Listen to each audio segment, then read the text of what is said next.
Have you ever been judged before someone even knew your name? Imagine sitting quietly in first class, your ticket valid, your seat earned, when someone looks at you and decides you don't belong. What would you do if the world told you, right to your face, that you weren't worthy of the space you worked so hard to reach? For 14-year-old CEO Tahlia Brooks, that moment came at 30,000 feet, when a flight attendant's careless action and cruel words turned a simple flight into a test of dignity. She could have shouted. She could have fought back in anger. But instead, she chose something far more powerful: calm, truth, and unshakable grace. What happens when quiet strength meets public injustice? And how far can courage go when the world is watching tonight? You'll witness a story not just about racism or power, but about resilience, choice, and the kind of strength that changes everything. If you've ever felt small, unseen, or underestimated, this story will speak to you. Stay until the end, because what happens next will remind you that dignity is louder than any voice raised in anger. Don't forget to like, share, and subscribe. Your support helps us tell stories that matter. The hum of the engines filled the cabin. It was the kind of steady, distant sound that made people feel safe, wrapped in comfort 35,000 feet above the earth. But for one passenger in seat 3A, comfort was about to vanish in a single careless moment.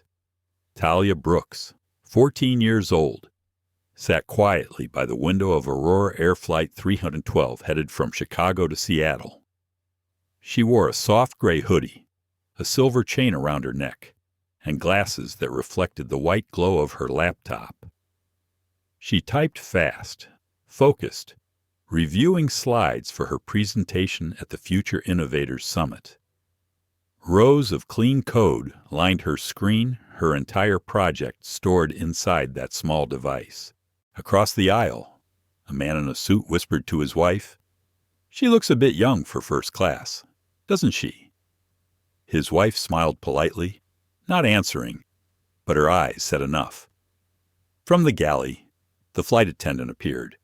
Laura Green, 36, tall, neat bun, red lipstick a bit too sharp. She'd been working for Aurora Air for 12 years, tired eyes behind her polite smile. As she rolled the service cart closer, Laura's smile shifted. Something in her expression turned brittle. She stopped beside seat 3A. "Coffee or juice?" she asked. "Coffee, please," said Tahlia, gently pushing her laptop aside. Her voice was soft but confident. Laura nodded slowly. "You sure about that, sweetie? It's hot." Tahlia smiled. "I'll be careful." Laura poured the coffee. The cart trembled slightly as the plane hit light turbulence. The dark liquid rose to the rim of the cup, and then a sharp tilt. A sudden motion coffee spilled over the cup's edge, splashing across the keyboard of Tahlia's laptop, dripping down her hoodie and staining her hands. The smell of burned coffee filled the air. Tahlia gasped. It's on my computer," Laura jumped back, feigning surprise. "Oh my God, I'm so sorry. Guess these tiny tables are tricky for kids." Her words sliced through the cabin louder than the engine's hum. Tahlia froze. The laptop flickered once and went black. The man in the suit chuckled softly. Maybe she shouldn't bring toys to first class. Someone behind them laughed under their breath. Tahlia pressed the power button again and again. Nothing. Her project months of data, designs, ideas gone. Laura handed her a napkin with a sigh. "It happens," she said. "You'll learn next time." There it was, the tone, that quiet kind of cruelty dressed in politeness, the kind that said, "You don't belong here." For a long second, Tahlia said nothing. Her hands trembled, but her face stayed calm. She wiped the laptop, placed it gently in her bag, and looked out the window. Outside, the clouds were white and endless, but inside, her world had gone still. Laura moved down the aisle, smiling again, as if nothing had happened. She poured coffee for a businessman, joked with another passenger. Her voice was light, carefree, but she didn't look back. The cabin soon returned to normal. The man in the suit opened his newspaper. The woman beside him sipped champagne. Only David Park, a young Korean-American entrepreneur sitting in 2C, kept glancing toward 3A. He'd seen it all, the spill, the smirk, the words. He frowned, shaking his head quietly.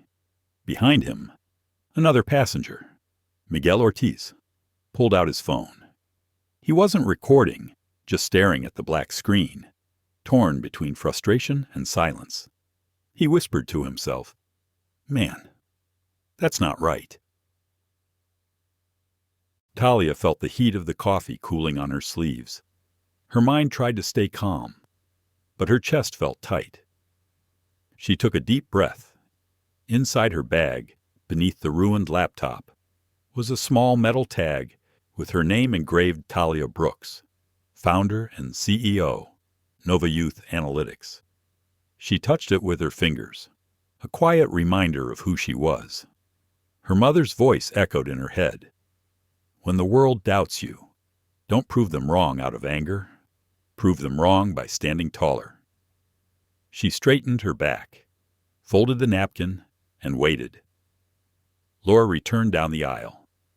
Her eyes met Tahlia's for a second, cold, unbothered. She moved on. The captain's voice came over the intercom. "Ladies and gentlemen, we'll be cruising at 35,000 feet. Sit back, relax, and enjoy the flight." Relax. The word felt hollow. Time passed slowly. Tahlia sat still, watching the clouds drift below. Then she whispered to herself, "They don't even know who I am." Her phone buzzed. A message from her mentor flashed on screen. "Good luck tomorrow. Prodigy, the stage is yours." Her throat tightened. The stage was supposed to be Seattle. The slides, the code, the projectile on the laptop now soaked in coffee. She blinked back tears, not of weakness, but of fury carefully held inside. Across the aisle, the man with the newspaper glanced again. Tahlia caught his eyes, held them for a moment. He looked away. Somewhere near row 6, a baby cried. Laura rushed over, comforting the mother with a warm smile, the kind of kindness Tahlia had hoped for just minutes ago. But she didn't resent the mother. She resented the idea that kindness had rules. Only for some, not for you. She turned to the window again. The clouds parted, showing the faint shimmer of Lake Michigan far below. The sunlight caught the silver chain on her neck. It read, "Still I rise," her mother's gift, her reminder that pain doesn't define worth. She closed her eyes and whispered, "You will not make me small." "In the galley," Laura whispered to another attendant. "That girl's got an attitude." The other woman shrugged. "She's just a kid." Laura's lips tightened. "First class isn't daycare." Neither of them noticed the captain step out for a brief stretch, hearing fragments of their talk before returning to the cockpit. "No, Hing-Ti." Tahlia didn't see the captain glance at the passenger manifest, then at his phone. Puzzled, he noticed something. Seat 3A. Brooks. Tahlia, NovaYouth Analytics corporate partner. But he said nothing yet. The flight continued, silent except for the hum of the engines. Inside seat 3A, a young black CEO sat drenched in coffee and dignity, watching the sky, saying nothing. She looked calm, but calm doesn't always mean peace. Sometimes it means the storm hasn't started yet. Morning light slipped through the thin curtains of a small apartment in Detroit. The air smelled faintly of coffee and paper, the scent of work, of quiet beginnings. At the kitchen table sat Dr. Tahlia Brooks, her reading glasses perched on her nose, red pen dancing over a stack of essays. She looked up when she heard footsteps. "Morning. Genius," she said. Tahlia Brooks smiled sleepily, her curls tied back, hoodie half-zipped. "Morning. Mom." She poured herself orange juice and sat down, opening her laptop, the same one that would later drown in coffee. The screen glowed with lines of code and bright graphs. The heartbeat of her company, NovaYouth Analytics. Tahlia sipped her own coffee. "You sure you packed everything? Chargers, slides, backup drive?" Tahlia nodded, all backed up in the cloud in the drive. "I double-checked last night." Her mother smiled, half proud, half worried. "You act like you're 30, not 14. I just like being prepared." Tahlia's tone was calm, almost adult. They ate quietly. The radio murmured the morning news, another tech merger, another political speech, but Tahlia turned it off. "Tell me again what this conference is about." Tahlia's eyes brightened. Future Innovators Summit. They chose 5 young founders to present their projects. I'll be the youngest speaker.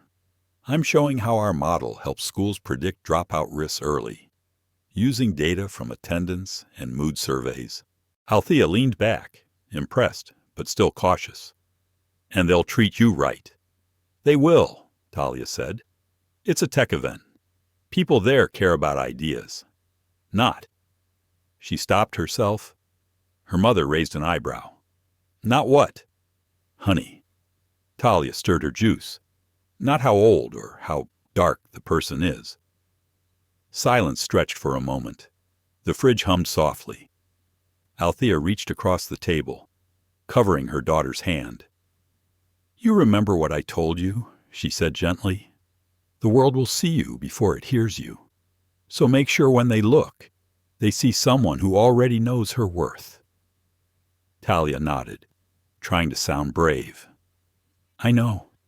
Mom." Tahlia smiled, the kind that hides both love and worry. "Then go and show them." The clock ticked to 7:10. Time to leave. Tahlia grabbed her backpack and laptop case. As she stood by the door, her mother unclasped the silver chain from her own neck and placed it around Tahlia's. On the pendant, engraved in delicate letters, "Still I rise." "Keep it close," Tahlia whispered. "It's not magic. It's memory." Tahlia hugged her tightly. "I'll be fine." At the airport, the world felt larger, louder, impatient. Voices overlapped announcements, laughter, the rattle of suitcases. Tahlia moved through the crowd with calm focus, clutching her boarding pass. Aurora Air 312 First Class, Seat 3A. She had earned that ticket herself, upgraded with points from corporate travel. Still, at the check-in counter, the clerk's eyebrows lifted when she handed it over. "Traveling alone?" "Sweetheart," the woman asked. "Yes, ma'am." The clerk scanned the code, then hesitated. "First class." You're a minor?" "Right. I'm 14. The woman forced a smile. "All right. Just let me double-check this." She turned to her colleague, whispering. Tahlia pretended not to notice, but she felt the same prickle she always felt when people assumed something had to be wrong. A minute later, the clerk returned, smile tighter now. "All set. Enjoy your flight." Tahlia thanked her and walked toward security. Behind her, she caught the faint echo of another whisper. "Must be some scholarship kid or something." She didn't turn around. She had learned long ago that turning around gave them power. At security, She placed her laptop in the tray, her shoes beside it, her ID small fingers, firm gestures. A guard nodded, surprised at her composure. First class. Huh, impressive. Tahlia smiled politely. Thank you, sir. He waved her through, and for a moment she thought maybe this trip would be ordinary after all. Namai. Raus.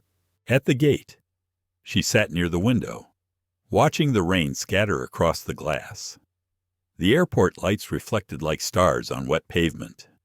A boy around her age, white hoodie, expensive sneakers, sat nearby playing games on his tablet.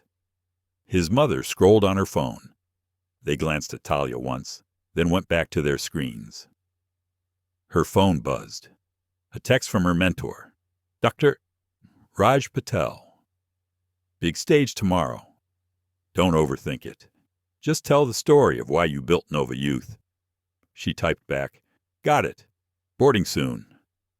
Another message followed.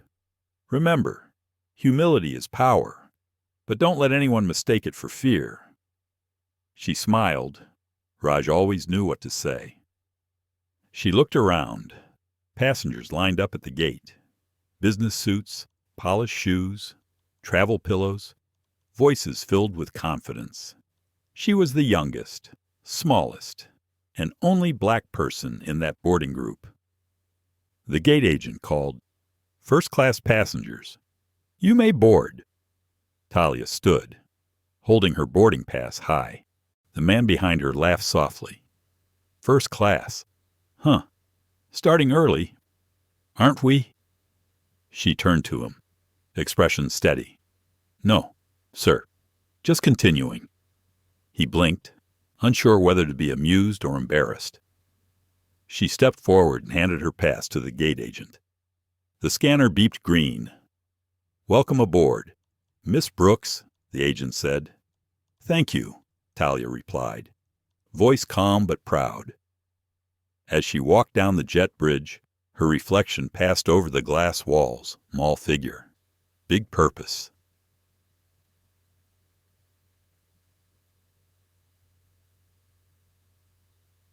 Inside the plane, the scent of new leather and coffee filled the air. She found seat 3A, placed her bag under the seat, opened her laptop, and began checking her slides again. Her fingers flew across the keyboard.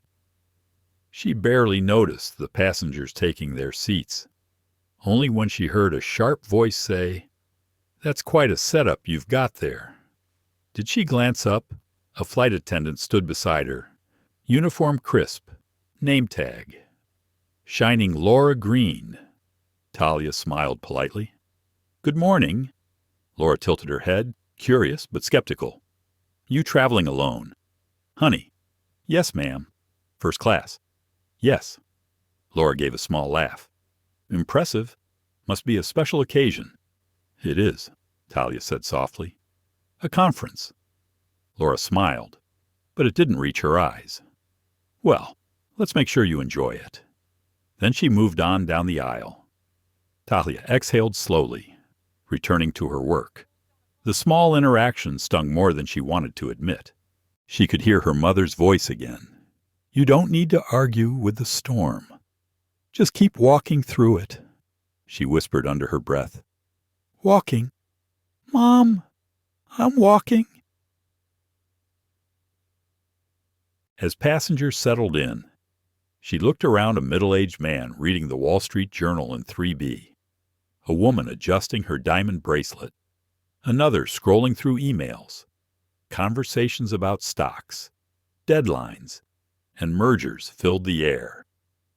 She felt out of place, but not out of purpose. She adjusted the silver chain on her neck, feeling its weight against her skin. Still I rise. For a moment, she imagined herself standing on the conference stage tomorrow lights bright, her slides clear, applause echoing. She could almost taste that moment. Then the intercom crackled. Ladies and gentlemen, welcome aboard Aurora Air Flight 312. We'll be departing shortly for Seattle. Please fasten your seatbelts." The engines roared. The plane rolled forward. Through the small oval window, Detroit grew smaller, the river cutting silver through the city. She felt the lift, the brief tremor of flight. She smiled slightly. This was the beginning. She had worked for proof that hard work could rise higher than doubt. She didn't know yet that only hours later, someone else's bitterness would test everything her mother had ever taught her.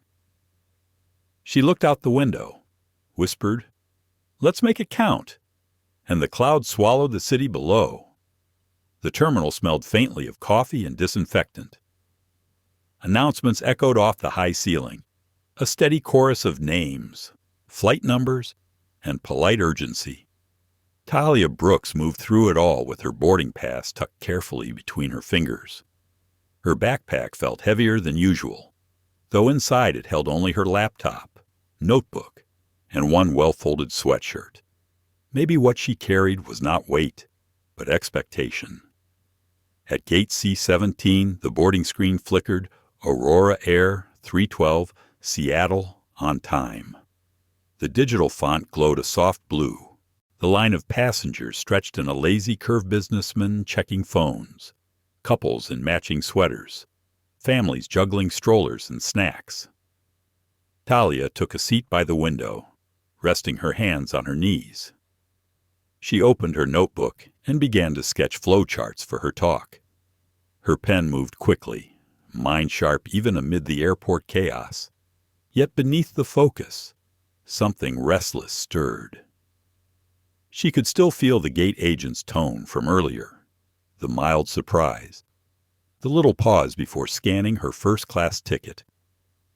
It wasn't anger she felt now, just that quiet ache that comes when people expect less of you before you've said a word. A young woman seated nearby leaned toward her. "Excuse me, are you one of those finalists for the Future Innovators thing?" Tahlia looked up, startled. "Yeah." "How'd you know?" The woman grinned. "My cousin works logistics for the conference. He said there was a genius kid CEO on the list. You must be her." Tahlia smiled shyly. "I guess that's me." The woman nodded, eyes kind. "Well, go get them. The world needs new voices." "Thank you," Tahlia said softly. A boarding call sounded, pre-boarding for passengers requiring assistance. Then, first class and elite members may now board. The woman gave Tahlia a small wave. "That's you. Superstar." Tahlia stood, shoulders straight. She joined the line of suits and polished shoes. In front of her stood a man with a heavy briefcase, phone pressed to his ear. "Yeah, I'm boarding now." "First class." "Of course. Some kid behind me with a tablet guessed they let anyone in these days." His voice wasn't whispering. It was meant to be heard. A few heads turned, glances that said everything his words didn't need to. Tahlia's lips pressed together, but she didn't move away. She didn't shrink. She had promised her mother she'd walk through the storm, not around it. At the gate desk, Tom, the gate agent, scanned her pass. He was middle-aged, cheerful, a bit flustered from the boarding rush. When the green light beeped, he gave her a small nod. "Seat 3A, right up front. Enjoy your flight. Miss Brooks." There was warmth in his tone, genuine and effortless. Tahlia smiled back. "Thank you, sir." The man with the briefcase raised an eyebrow. Surprised. "Miss Brooks. Huh," he muttered, almost to himself. Tahlia didn't reply. She stepped into the jet bridge. The air smelled faintly metallic, mixed with that recycled chill unique to airplanes. Each footstep echoed faintly against the walls. A few passengers ahead. She could hear Laura Green greeting travelers with rehearsed politeness. Her voice had that rhythm airline attendants learned by heart friendly, but slightly detached. Professional, but impersonal. Welcome aboard. Seat 2B, right this way. Welcome aboard. When Tahlia reached her, Laura's tone shifted. It softened in pitch, but not in meaning. Good afternoon. Sweetheart. Are you sure you're on the right flight? Tahlia handed over her boarding pass. Yes, ma'am. Aurora Air 312 seat 3A. Laura scanned it quickly, eyes flicking from the screen to the girl's face. Huh, she murmured. Okay then. Enjoy your seat. Tahlia walked past, careful not to let the sting show. The word seat hung heavy, like Laura had chosen it instead of flight for a reason. Inside, the first-class cabin gleamed in silver and blue.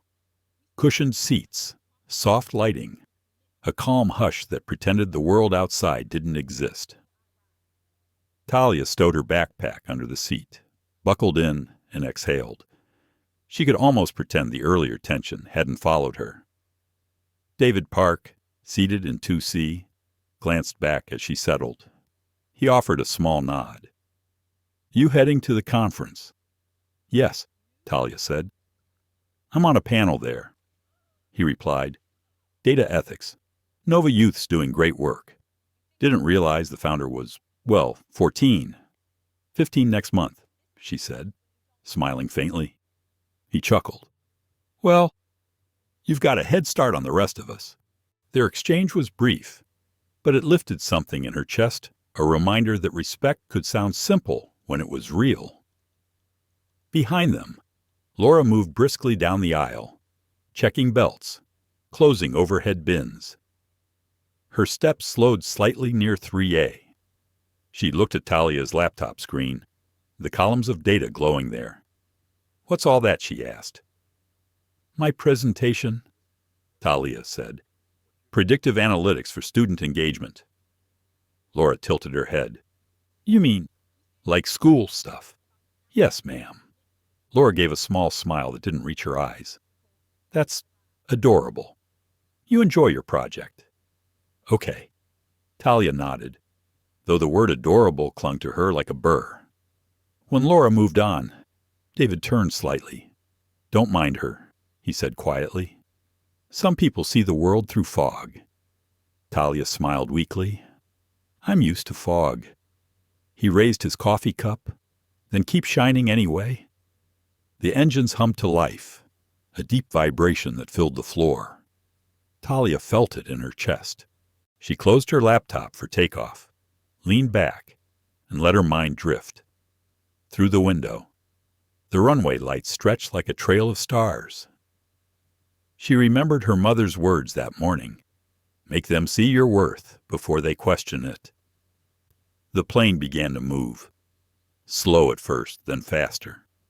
Her heart raced with it. The city blurred. The wheels lifted. Gravity surrendered. She whispered, Still I rise, barely loud enough for herself. At 30,000 feet, Laura's voice came over the speaker. Ladies and gentlemen, welcome aboard Aurora Air Flight 312. Our estimated flight time is 4 hours and 20 minutes. We hope you enjoy your journey. Her tone was smooth. Practiced it somewhere under it. Tahlia thought she heard a trace of something else. Fatigue, irritation, maybe envy. She pushed the thought away. She had work to do, not assumptions to fight. After takeoff, service began. Laura passed by with her cart. Smile automatic. She poured champagne for the couple in 2A and 2B, adjusted napkins, then paused at Tahlia's row. Can I get you something to drink? She asked. Water, please. Laura looked at the bottles, then at Tahlia. We're out for now. I'll check later. But there were bottles right in front of her. The lie hung heavy between them. Tahlia hesitated, then nodded. Okay. Laura moved on. The cart rolled softly over the carpet, her voice bright again for the next passenger. David looked back, frowning. You saw that, right? He whispered. Yeah, Tahlia said. It's fine. But it wasn't fine. It was familiar. She took out her notebook again, not to work, but to write. Small, neat letters filled the page. People always test how small they can make you feel. Don't let them find your limit. She underlined the sentence twice, then closed the notebook. The plane climbed higher. Clouds thickened outside, the horizon glowing faintly gold. The seatbelt sign went off. A soft chime. Miguel Ortiz, sitting a few rows back, adjusted his camera bag. He noticed the exchange, the unease, the way the flight attendant's smile changed from one passenger to another. Years of journalism had taught him to sense stories before they fully happened. He didn't know yet why this one mattered, but something in the quiet determination of the girl in 3A caught his attention. He leaned back, whispered to himself, "Keep your eyes open. Miguel." In the front cabin. Laura checked her watch, exhaled. Her day had started at 4 p.m., another flight delayed, another demanding schedule. But fatigue wasn't an excuse, and she knew it. The irritation she felt when she saw Tahlia wasn't about the girl at all, was about herself. Still, instead of owning that, she buried it under sarcasm and thin smiles. Tahlia, unaware of Laura's private battles, reached for her silver chain, rubbing the engraved words between her fingers. "Still I rise." The pendant was warm against her skin, as if absorbing her quiet anger and turning it into strength. She didn't know yet that this flight would change everything, not just for her, but for everyone watching. The engine steadied. The seatbelt sign blinked off. In the stillness that followed, the air felt thick with what hadn't yet been said. The plane had been in the air for nearly an hour. Most passengers had settled into arrhythmia buds eyes closed, screens glowing with quiet distraction. The hum of the engines became a background lullaby, steady and hypnotic, but for Tahlia Brooks, each minute felt like the tightening of an invisible thread. She kept her eyes on her notebook, pretending to focus, but her mind couldn't stop replaying Laura's small smirk when she had refused her water earlier. It wasn't the first time someone had looked through her instead of at her. Yet something about the moment kept pressing against her chest, like a weight she couldn't shake off. From a few rows ahead, David Park leaned back, glancing subtly over his shoulder. He noticed Tahlia's stillness. The girl's expression reminded him of his younger sister when she was told she didn't look like an engineer. He wanted to say something but hesitated. It wasn't his place yet. The cabin lights dimmed to a soft golden hue. Laura emerged from the galley, her smile polished as always. "Lunch service coming through," she announced cheerfully. Her cart clinked softly as she rolled it down the aisle. The scent of warm bread and roasted chicken drifted behind her. "Would you like the chicken or the pasta?" she asked the passenger in 2B. "Chicken, please," came the polite reply. Laura plated it delicately, moving like a dancer through her routine. When she reached 3A, her tone shifted just slightly. "We only have one chicken left, so you'll have the pasta." "Okay." Tahlia blinked. "I don't mind waiting. If someone else—" "No." Laura interrupted, voice sweet but firm. "This will be fine for you." The tray landed in front of her with a little more force than necessary. Sauce splattered on the napkin, a few drops landing near her wrist. David's head turned again. His jaw tightened. Tahlia wiped the spot quietly. "Thank you," she said, because that's what she was taught, to stay graceful, even when grace wasn't returned. Laura moved on, smiling wide at the next passenger. From behind, Miguel Ortiz watched everything. He scribbled a note in his pocket journal, no camera, yet just words. Subtle cruelty. Public silence. He wrote. He wasn't sure why, but his instinct told him this flight would matter. As the meal service ended, Laura returned down the aisle collecting trays. Her expression softened when she spoke to other passengers, but hardened slightly as she reached Tahlia again. "Finished?" "Yes," Tahlia said. Laura took the tray, bumping the edge of the table against her elbow. "Careful," she muttered. Tahlia looked at her, steady but calm. "I am being careful." For a heartbeat, the two locked eyes. Something unspoken passed between them, tension sharp as glass.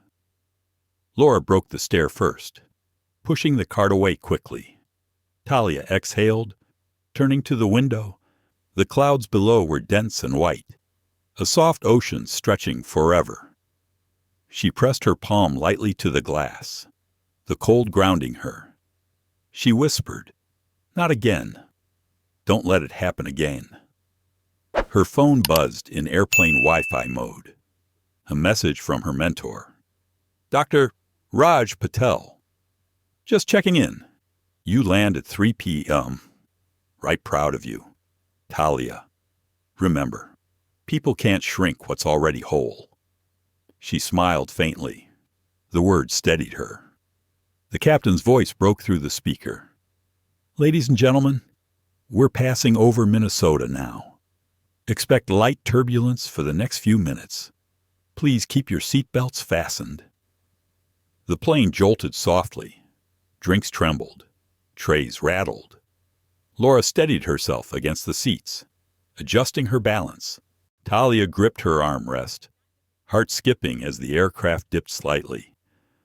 Laura's cart rolled forward a few inches, bumping her leg. Her irritation flared. She turned sharply, and her elbow caught the rim of a half-full cup of coffee. The cup toppled. The brown liquid splashed over Tahlia's table, spilling across her open laptop. She gasped, half standing, trying to lift it away. But the coffee had already found every seam, every key. The smell of burnt circuitry filled the air. "Oh my God!" Laura exclaimed, hands flying to her mouth. I didn't see that there." But her eyes betrayed no panic, only annoyance. "You should have moved it when I told you about turbulence." "I didn't even touch anything," Tahlia said quietly, voice shaking. A few heads turned. David unbuckled slightly, leaning into the aisle. "Hey, she didn't do anything wrong." The cup fell in silence first. Only the dull thud of porcelain against the edge of the tray broke the still air, followed by a thin splash that spread like wildfire across the keyboard. The liquid was dark and steaming, carrying the bitter scent of roasted beans and burnt sugar. It soaked the edge of Tahlia Brooks' gray sleeve and hissed as it met the circuitry of her laptop. A single spark blinked, then died. The screen went black. For a heartbeat, no one moved. It was as if the cabin itself had paused to understand what had just happened. Then Laura's voice broke the stillness, falsely cheerful. "Oh my goodness, look what turbulence made me do." She pressed a handful of napkins down onto the keyboard, rubbing instead of blotting, pushing the liquid deeper into the keys. "You'll have to be more careful next time. Sweetie, that's why we say to close electronics." I didn't even Tahlia started, but her words were swallowed by Laura's loud, brittle laugh. Passengers turned. The man in the suit 2 rows ahead glanced over, smirked, and whispered something to his companion. A woman with a designer scarf murmured, "Such a waste. Kids shouldn't play with expensive things." The sting behind Tahlia's eyes burnt hotter than the coffee. She closed the lid of the ruined laptop and took a slow breath. "It's okay," she said softly, though it wasn't. Laura straightened her uniform, brushing invisible dust from her sleeve. "Well, accidents happen." She smiled without warmth. "At least it's not too bad. You can probably get another one. That was my work, Tahlia said, her voice breaking slightly. My entire presentation.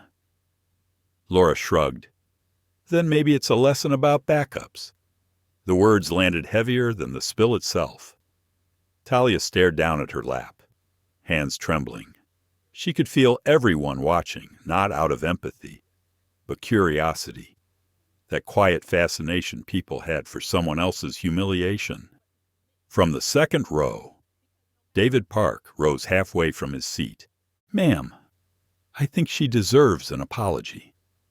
Laura turned, eyes narrowing. Excuse me. You heard me, David said evenly. That was clearly avoidable. There was no need to speak to her that way. Laura's professional smile returned, thin as glass. Sir, I appreciate your concern, but turbulence is no one's fault, and as for tone, perhaps we should all mind our own seats. The tension rippled through the cabin like static. A baby cried softly somewhere behind economy class.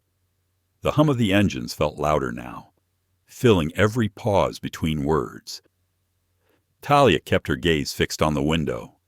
The clouds looked heavy and gray, layered like bruises. She wanted to disappear into them. Miguel Ortiz, sitting near the aisle, felt his pulse quicken. His journalist's instinct screamed to document this, to freeze the moment where arrogance met cruelty. But he didn't move yet. He only reached into his jacket, quietly switching on his phone's recorder, hiding it in his palm. Laura returned to the galley, muttering under her breath. When she came back, she handed Tahlia a damp towel. Here, dry it off before it stains. Tahlia accepted it without a word. Her hands moved slowly, careful not to meet Laura's eyes.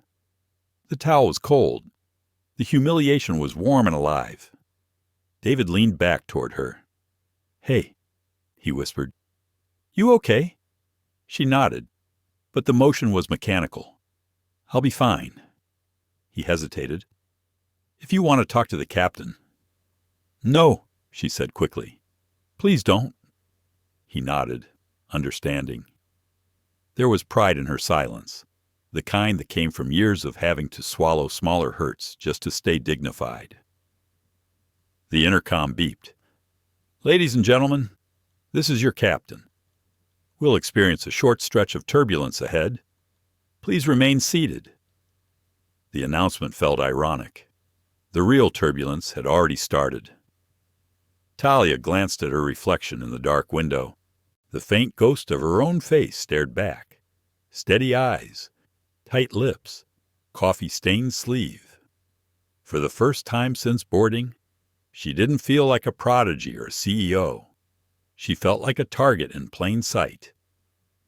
She picked up her phone, hands still shaking slightly, and texted her mother, laptop destroyed. It's okay. I'll figure it out. Within seconds. Althea replied, Are you hurt? No, just disappointed. Then breathe. Her mother wrote, You can replace hardware. You can't replace peace. Tahlia closed her eyes. She wanted to believe that. But peace didn't come easy at 35,000 feet when the world was staring at you for being different. In the galley. Laura poured herself a cup of tea, hand trembling slightly. For a moment, she looked unsure. Guilt flickered small, human, inconvenient. But then she saw her reflection in the metal cabinet. Calm, professional, untouchable. She straightened her posture. She'll forget it by landing, she told herself. Kids always do. Back in 3A, Tahlia reopened her notebook. The pages were damp but not ruined. She began to rewrite the key points she could remember, her handwriting smaller than usual. Words came slowly, not because she didn't know what to say, but because every sentence now felt heavier. Behind her, Miguel whispered to the passenger beside him. You saw what happened, right? The woman nodded uneasily. I did. But it's not my business. Miguel frowned. That's what everyone says until it happens to them. He looked again at Tahlia's small figure, soaked sleeve, silver chain gleaming faintly under the cabin light. There was a story here, one that spoke louder than the hum of jet engines. The seatbelt sign blinked on again. Laura passed once more, pretending not to notice the ruined laptop. Her smile was back in place, bright and brittle. We'll be landing in about 2 hours. Folks, she announced, if anyone needs anything, just press the call button. Tahlia didn't move. She stared at the pendant resting on her collarbone. Still I rise. She repeated it silently, like a prayer. David opened his tablet and typed quietly.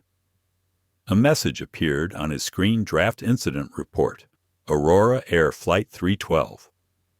He wasn't sure if he'd ever send it, but documenting felt like the right thing to do. The minutes dragged into an uneasy quiet. The air felt thick with unspoken things. When Laura came by again, David stopped her.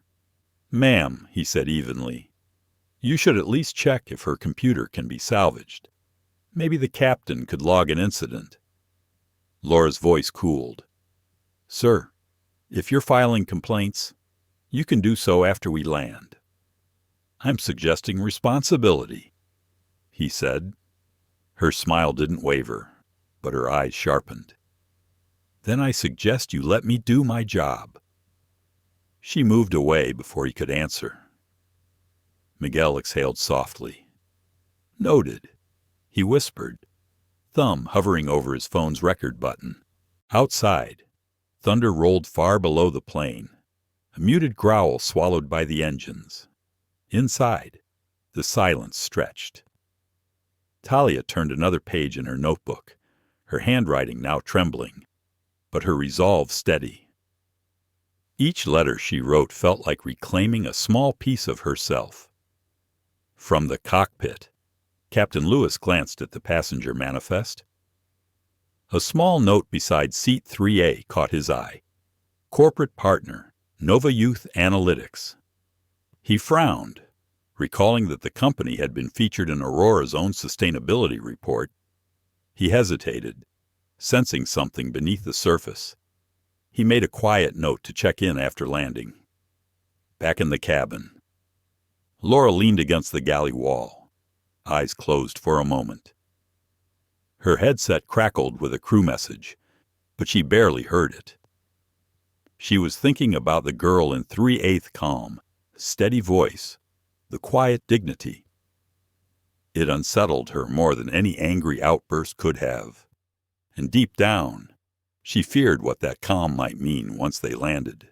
The hum of the engine settled into a soft vibration, like a low heartbeat beneath the carpeted floor. Most passengers were dozing now, lulled by altitude and routine. But in seat 3A, Tahlia Brooks sat perfectly still, her pulse refusing to slow. The ruined laptop lay close beside her, the faint scent of burnt circuits still clinging to the air. Every few seconds, the reflection of the silver chain around her neck caught in the dim cabin light. "Still I rise." The words seemed to whisper back at her, reminding her she had a choice: stay silent or stand up. She opened her phone. The Wi-Fi signal flickered weakly, but it was enough. Her thumb hovered over a contact labeled J. Everett, Aurora Air CEO. She hesitated. Calling him meant crossing a line, one that few people her age or any passenger would dare to cross mid-flight. But he wasn't just a CEO to her. He was a board partner, one who had once called her the future of aviation ethics after a joint project between NovaYouth Analytics and Aurora Air. She drew a breath, steady and deliberate. Then she pressed call. At first, only static. Then a deep, calm voice came through, slightly distorted by altitude. "Jonathan Everett speaking." "Mr. Everett," Tahlia said quietly. "It's me, Tahlia Brooks." There was a brief pause, then warmth. Tahlia, how are you? I thought you'd be in Seattle by now. I'm on my way, she said. Aurora Air Flight 312. He chuckled softly. Good. You'll love the conference, she interrupted gently. Sir, something happened on your plane? Silence. Then, tell me. Her voice stayed steady, though her hands trembled.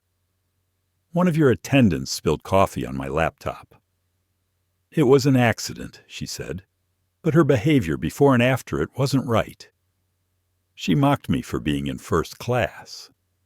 She told me to be more careful next time. Jonathan's tone shifted instantly. Who was the attendant? Her badge said Laura Green. Another pause, sharper this time. All right. Are you hurt? No, Tahlia said, her voice small but firm. Just tired of this kind of thing happening. Jonathan exhaled slowly. You did the right thing by telling me. I'm going to contact the cockpit. You don't have to, I do, he said. Stay calm. Don't argue with anyone. Just sit tight. The line clicked off. Across the aisle. David Park had been pretending to sleep, but he'd caught enough of her whisper to know what had happened. He turned his head slightly.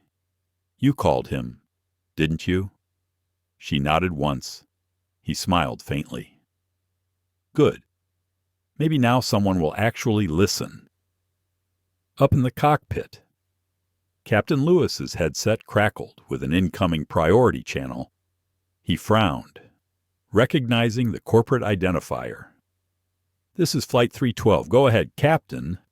This is Jonathan Everett, came the CEO's voice, firm and direct. We've received a report from a passenger, Miss Tahlia Brooks. There's been an incident involving one of your attendants, Laura Green. I want you to keep things calm, but I'm instructing an internal review as soon as you land. Do not confront anyone yet. Log every detail. Lewis straightened. Understood. Sir, should I inform the crew? Only you for now, Everett said, and Captain handle her with respect. She's not just a passenger. When the line went dead, Lewis leaned back, processing what he'd heard. He remembered her name on the manifest corporate partner, NovaYouth Analytics, and now a direct call from the CEO himself. He pressed the intercom. Miss Green, could you step up to the galley for a moment? Laura appeared moments later, smile fixed as always. Yes. Captain, everything all right in the cabin? Perfectly fine, sir, she said. Just a little turbulence earlier. Why? He studied her face carefully. Just checking in. She nodded, her voice overly sweet, all under control. He dismissed her with a polite nod, but his eyes followed her retreat. Something in her composure felt off too smooth, too rehearsed. Back in 3A? Tahlia watched the cabin crew whisper among themselves. Laura's posture stiffened as she passed, her politeness brittle now. She didn't speak, but the chill in her expression said enough. Miguel Ortiz glanced at his phone, where his recording app still glowed red. He whispered quietly into the microphone. 3:47 Pacific Time. Incident escalation in progress. Passenger named Tahlia Brooks. Flight attendant avoiding accountability. When he looked up, Laura caught his gaze. For a moment, their eyes locked, and her smile faltered. The intercom crackled again. Ladies and gentlemen, this is your captain. We're adjusting altitude for smoother air. Please remain seated. The tone of the cabin shifted, just slightly, but enough. Something unseen had changed. The crew looked nervous. A few passengers whispered, noticing the tension. Laura walked quickly to the back galley, her hands shaking as she poured herself water. The other attendant, Sarah, touched her arm. What's wrong? Nothing, Laura said. Too fast. Then, quieter.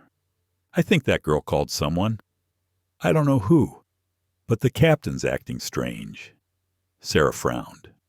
Laura, if you messed up, I didn't mess up. Laura snapped, her voice cracking. It was an accident. She rubbed her temple. I've worked here 12 years, and no one's ever complained. Not like this.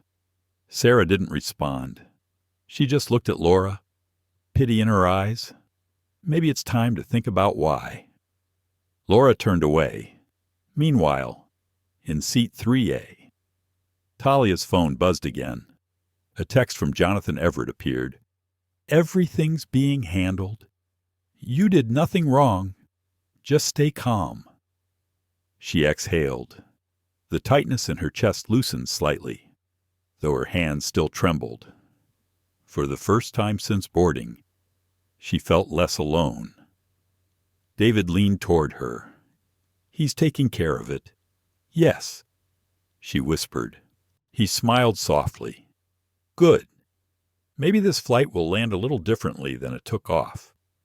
Outside the window, the sky was darkening into twilight, streaked with streaks of lavender and gold. The engines droned steadily, carrying them westward.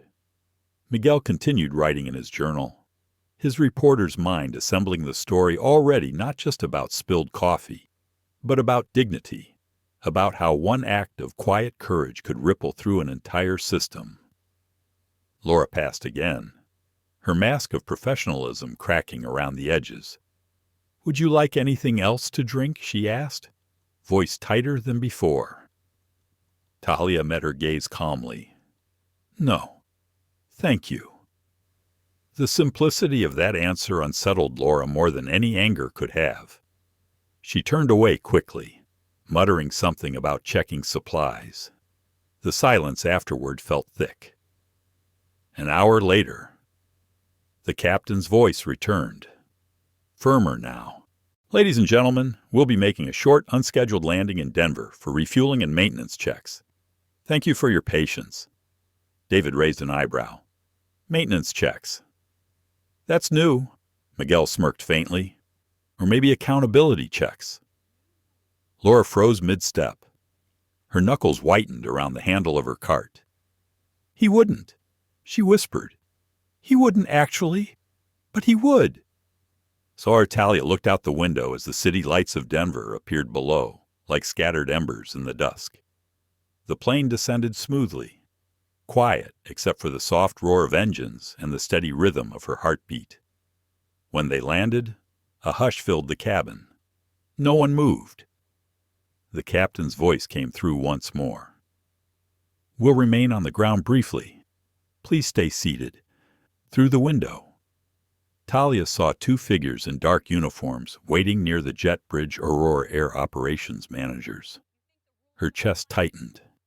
This was bigger than she'd imagined. Laura swallowed hard, her eyes darting between the door and 3A. The manager entered the cabin with quiet authority. Miss Green, he said softly, we need a word. Every passenger pretended not to stare, but curiosity flickered in every pair of eyes. As Laura followed him toward the front, her legs trembled. For the first time in years, she didn't have the words to defend herself. Tahlia sat motionless, the silver chain warm against her skin. She hadn't shouted, hadn't demanded. She had simply spoken truth, and truth had done the rest. The engines idled, the lights dimmed. Somewhere in the hush, a story was rewriting itself. The Denver tarmac glistened under the fading sunlight. The city's airport lights shimmered across wet pavement, reflecting the deep orange and violet of twilight. Inside Aurora Air Flight 312, a tense hush filled first class. Passengers shifted uneasily, some checking their watches, others whispering into phones. Yet all eyes kept drifting toward seat 3A. Tahlia Brooks sat upright, still damp from the earlier coffee spill. Hands folded over her silver chain. Her notebook rested beside her, pages slightly wrinkled but intact. She hadn't moved yet, her gaze calm and collected. Every heartbeat echoed with quiet defiance. She had initiated the call that set all this in motion, but now she waited, silently measuring how far the airline would go to make things right or to conceal the truth. The cabin door opened, and in walked Jonathan Everett, the CEO of Aurora Air, flanked by two operations managers in sharp Navy uniforms. Their steps were purposeful but respectful, eyes scanning the cabin as if measuring the weight of each moment. Passengers murmured quietly, phones lifted subtly, recording what was unfolding. Cameras hidden in hands captured glimpses of authority entering the space. Jonathan's eyes met Tahlia's, and for a heartbeat, everything else melted into background noise. He didn't speak yet.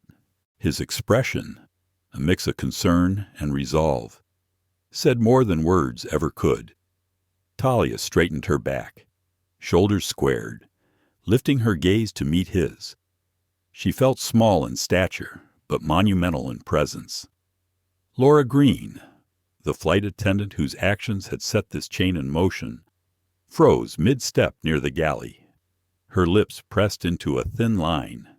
She looked at Tahlia, then back at Jonathan, her professional mask faltering.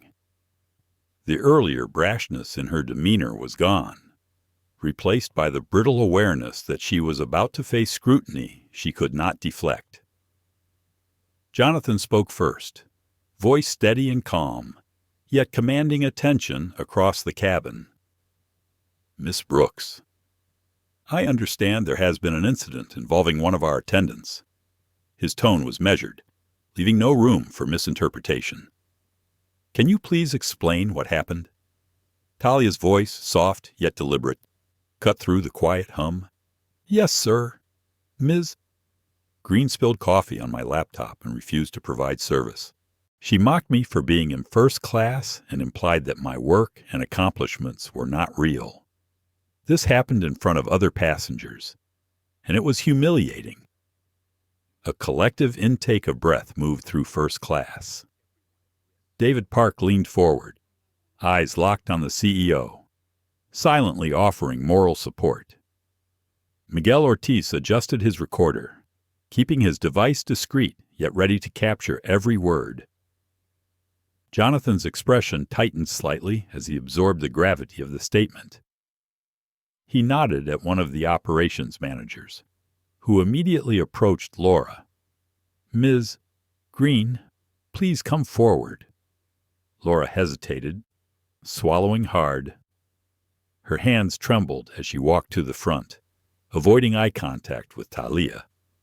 The other passengers watched, some with judgment, others with quiet astonishment. "Ms. Green," Jonathan said, directing his voice at her, calm but unmistakably authoritative. "These are serious allegations. I need your account of the events." Laura opened her mouth, but her voice cracked. It was an accident. The coffee. I didn't mean Jonathan held up a hand. Accidents happen. But your behavior before and after the spill is what is under review. The witnesses you have, the passengers, your colleagues, can verify this. You must understand that actions, even unintended ones, have consequences. The room was silent. Tahlia felt the weight of her words, not as vengeance, but as truth finally meeting accountability. From her seat, she noticed subtle nods among other passengers, an older woman in 2C, a young couple in 1A, even a few in economy whose attention had been drawn by murmurs from first class. Quiet support, the kind that speaks louder than applause. Laura's shoulders slumped. For a moment, she looked human, fragile beneath the uniform.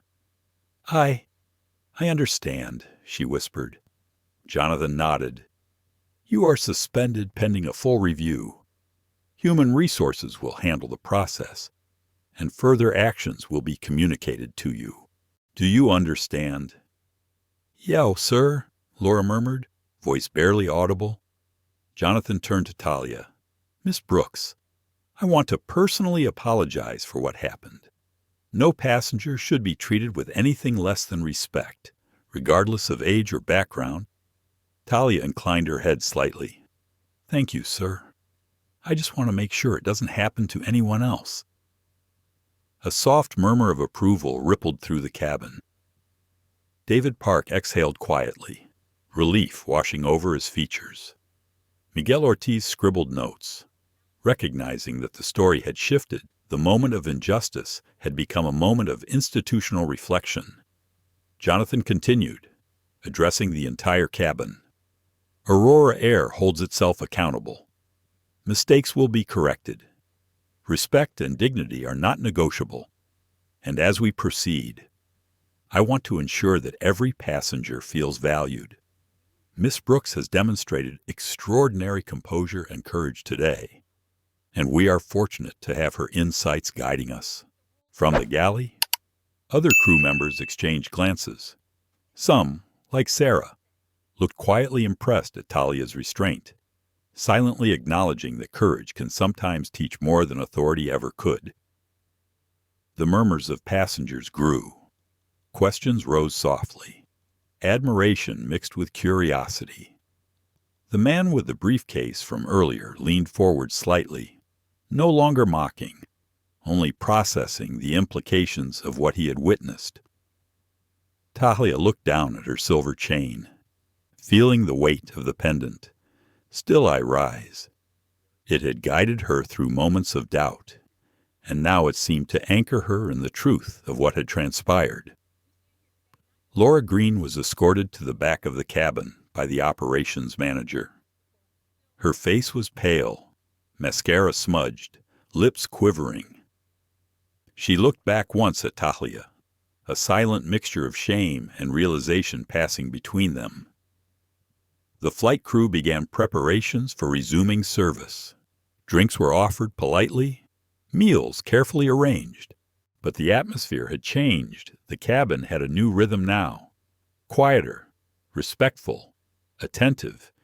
Even Laura's colleagues treated her with professional distance, aware of the consequences yet observing with curiosity. Tahlia leaned back in her seat, taking a slow breath. For the first time in hours, the storm inside her chest began to subside. Not fully gone, but tempered. Strength, she realized, was not loud. It was measured, deliberate, and persistent. David Park nodded at her across the aisle. You did what was right, he said softly. Yes, Tahlia replied, voice steady. I didn't shout. I didn't fight. I just spoke the truth. Miguel Ortiz lowered his phone, the red recording light still on. He glanced at the cabin. This wasn't just a story about spilled coffee or a spoiled laptop. This was a story about courage, accountability, and the quiet power of dignity under pressure. Jonathan Everett stepped forward once more, addressing Tahlia privately. You handled yourself with remarkable poise. Thank you for trusting me to intervene. She offered a small, polite smile. I just wanted fairness, sir. That's all. Outside, the Denver skyline darkened, streetlights reflecting on wet pavement. Inside, the cabin hummed softly, a sense of closure settling. Not everyone was satisfied. Not all judgments were erased, but accountability had been initiated and dignity restored. Tahlia turned her gaze to the window, clouds reflecting the fading sun in pinks and golds. For a moment, she allowed herself to feel light, to feel seen, and to understand that courage does not always roar. Sometimes it whispers quietly, and the world has no choice but to listen. The jet bridge rumbled slightly under the plane as it taxied into position at Denver International Airport. Inside Aurora Air Flight 3 and 12, the cabin was quiet now, the earlier tension settling into a palpable stillness. Passengers remained buckled in, their eyes curious, some whispering among themselves. Tahlia Brooks' backpack sat at her feet, silver chain glinting faintly in the cabin light. The hum of the engines was a constant backdrop, a steady rhythm she could feel through the soles of her shoes. A flurry of movement approached the plane door.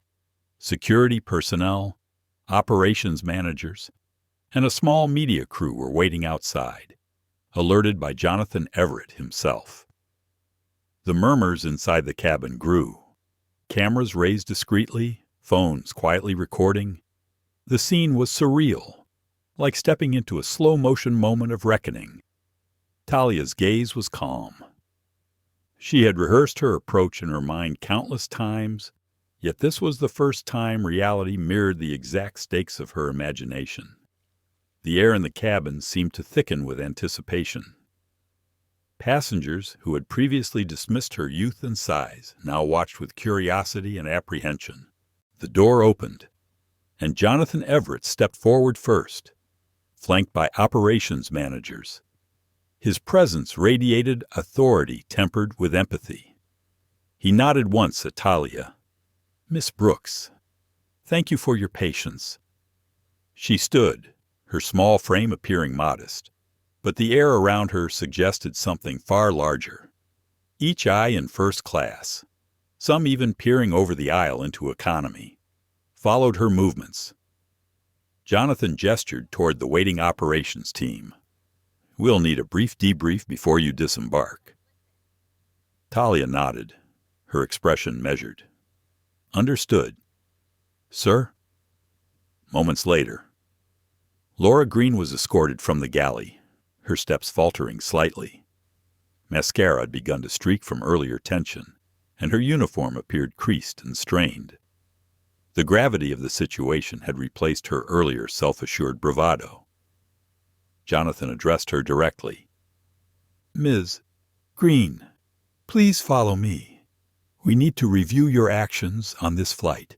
Laura swallowed, voice caught somewhere between fear and guilt. "Yes, sir."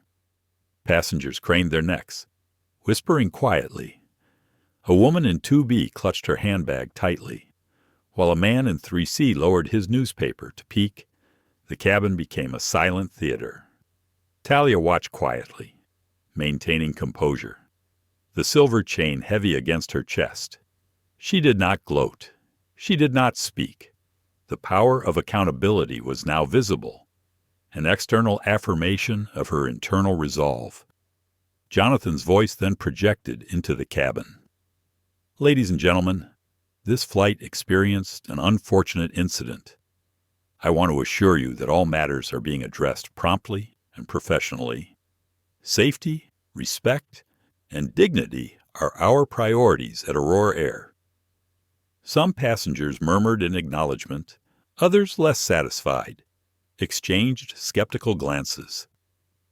Tahlia knew not everyone would understand, but the moment was no longer about winning validation from strangers. It was about claiming her own integrity. Outside the cabin, operations managers discussed the next steps with Laura Green. "This will be documented."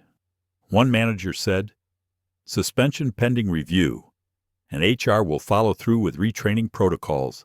This is serious." Laura nodded, her voice barely above a whisper. I understand. I see now. Inside." Tahlia exhaled softly, feeling the residual tension ease just slightly. Her hands touched the pendant again. "Still I rise." She repeated it silently, letting the mantra solidify her inner peace. Miguel Ortiz, seated a few rows back, continued recording quietly. His instincts as a journalist told him that this flight, this exact moment, would become a powerful narrative about resilience, dignity, and confronting systemic bias. David Park leaned toward her slightly. "You handled that with such grace. I hope people see what they've witnessed today." Tahlia gave a small nod. "I just stayed true to what I know is right. That's all I can control." The plane remained still, engines ticking softly, as ground crew moved beneath, signaling readiness for deboarding. The media crew positioned cameras discreetly near the jet bridge, anticipating the arrival of both Tahlia and the attendant. The scene was tense but contained, an orchestrated convergence of accountability and observation. Jonathan Everett stepped aside as Tahlia moved toward the door. His eyes met hers briefly, conveying acknowledgement and pride. "Miss Brooks, thank you for your courage. You set an example today." "Thank you, so she replied, voice measured and calm. Laura Green followed behind, escorted by an operations manager. The contrast between the two figures was striking. One small, confident, and composed despite adversity, the other visibly shaken, struggling under the weight of her own misjudgments. As the first passengers disembarked, whispers of astonishment floated across the terminal. Some passengers took notes discreetly on their phones. Others simply observed, silent but attentive. The event, though contained to a single flight, had already begun to ripple beyond the cabin walls. Miguel Ortiz adjusted his recorder one last time, ensuring the clarity of the unfolding confrontation. He whispered to himself, "This is the story, not about coffee or laptops, but about dignity, courage, and consequences." Tahlia moved down the aisle, her step small but deliberate, eyes forward, shoulders squared. Each observer felt the weight of her presence. She wasn't just a child in first class anymore. She was a symbol of quiet authority and self-assurance that demanded recognition. Outside on the tarmac, the media crew adjusted cameras, capturing the precise moment the young CEO emerged. Reporters murmured, already drafting notes in anticipation of statements, headlines forming in real time. Tahlia stepped onto the jet bridge, pausing briefly as she looked back at the cabin. She met the gaze of David Park and Miguel Ortiz. Their eyes conveyed solidarity, understanding, and respect. She offered a faint, appreciative nod. Laura Green's footsteps echoed behind her. The attendant's head remained low, shoulders hunched. She had experienced the tangible consequences of her biases and actions, a lesson that would remain with her long after the flight.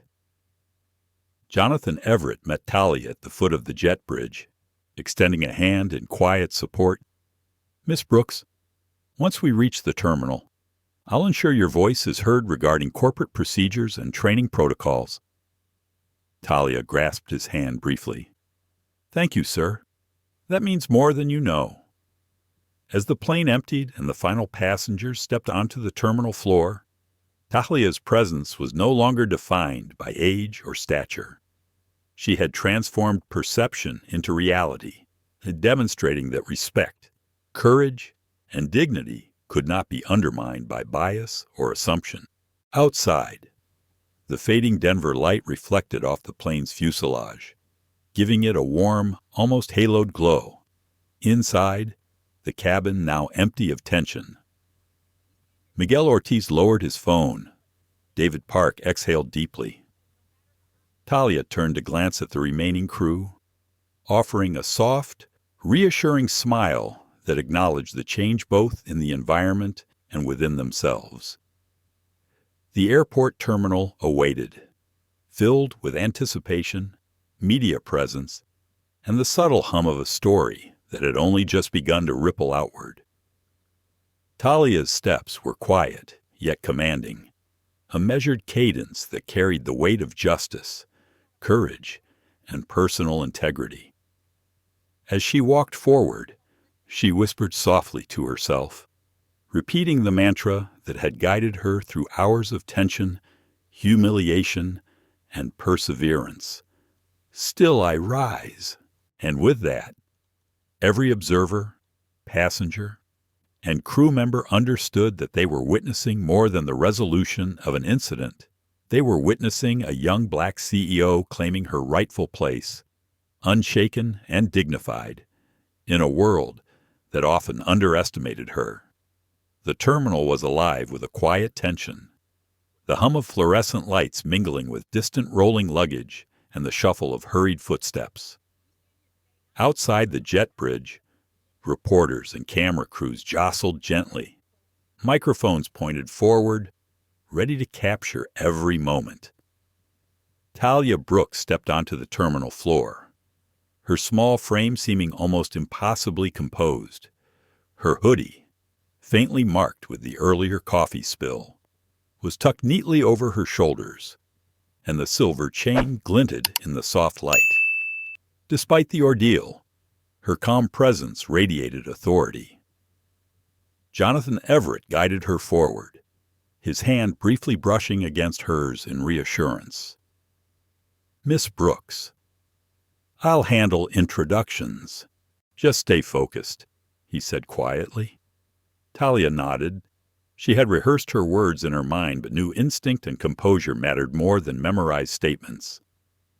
She drew in a steady breath and let the mantra she had repeated all flight long resonate. Still I rise. The media swarmed closer, flashes firing. Tahlia ignored them. Eyes forward, heart steady. She was not performing for them. She was claiming the space that had always been hers, asserting that dignity and respect were non-negotiable. A line of airport personnel had formed, and Laura Green was escorted toward a separate corner, visibly pale and shaken. Her lips quivered as she glanced at Tahlia. The young CEO met her gaze briefly, neither gloating nor condemning, but conveying the quiet strength of accountability. Laura looked away, understanding without words the gravity of her actions. Jonathan turned to the assembled press. "Ladies and gentlemen, this is Miss Tahlia Brooks. Earlier today, she experienced mistreatment on board Aurora Air Flight 312. We are committed to ensuring accountability, proper procedure, and respect for every passenger. Miss Brooks is a shareholder in Aurora Air and a CEO in her own right. She will now address the media directly." Tahlia stepped forward, the air around her calm yet charged with expectation. Microphones hovered, and a low murmur of curiosity rippled through the crowd. She spoke, her voice steady, clear, carrying the weight of both her youth and authority. "My name is Tahlia Brooks. I am 14 years old, the CEO of NovaYouth Analytics, and a shareholder in Aurora Air. Earlier today, I was treated unfairly because of my age, my skin color, and my success. I was humiliated in a space where I earned my place, and my property was damaged.